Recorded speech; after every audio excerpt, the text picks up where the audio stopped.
તો વાત હવે અમદાવાદની કરીએ, જ્યાં અમદાવાદમાં પણ ધીમી ધારે વરસાદે દેખા દીધી છે। આગામી કલાકોમાં શહેરમાં ભારે વરસાદની શક્યતા વ્યક્ત કરવામાં આવી છે। રાત્રિ દરમિયાન પણ વરસાદી માહોલ જામ્યો હતો। જો કે અમુક જગ્યાઓ પર વરસાદે વિરામ લીધો, પરંતુ નીચાણવાળા વિસ્તારોમાં હજુ પણ પાણી ભરાયા છે। તો બીજી તરફ લોકોને સાવચેતી રાખવા માટે તંત્રે અપીલ કરી છે।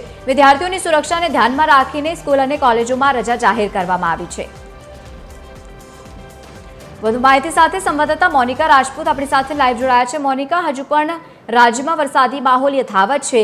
આ વચ્ચે અમદાવાદ માટે પણ રેડ એલર્ટ છે। આવનારા દિવસો માટે શું વધુ આગાહી?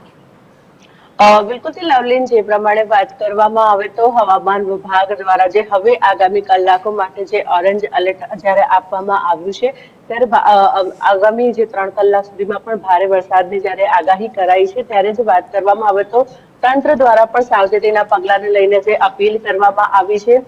બીજી તરફ જ્યારે વાત કરવામાં આવે તો માત્ર અમદાવાદ જ નહીં, દક્ષિણ ગુજરાતમાં પણ જે ઓરેન્જ એલર્ટ ની આગાહી જે હવામાન વિભાગ દ્વારા કરવામાં આવી છે, જે ગુજરાત પર જે સિસ્ટમ જે છે સક્રિય બની છે, એના કારણે જે ગુજરાતમાં ફરી એકવાર વરસાદી માહોલ જે છે જામ્યો છે, અને જેના કારણે જે વરસાદ વરસી રહ્યો છે।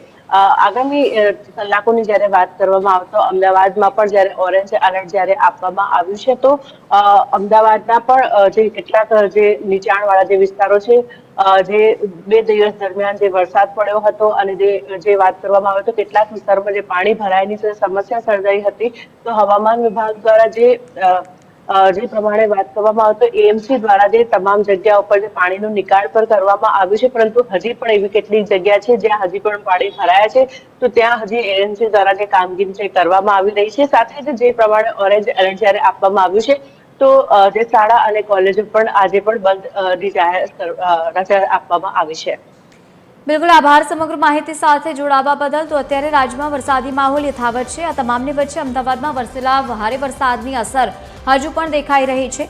જો કે પાણી હજુ ઓસરી રહ્યા છે, હજુ પણ ધીમી ધારે અમદાવાદમાં વરસાદી માહોલ યથાવત છે। આ તમામની વચ્ચે સુરક્ષાને ધ્યાનમાં રાખીને આજે પણ સ્કૂલ અને કોલેજમાં રજા જાહેર કરવામાં આવી છે।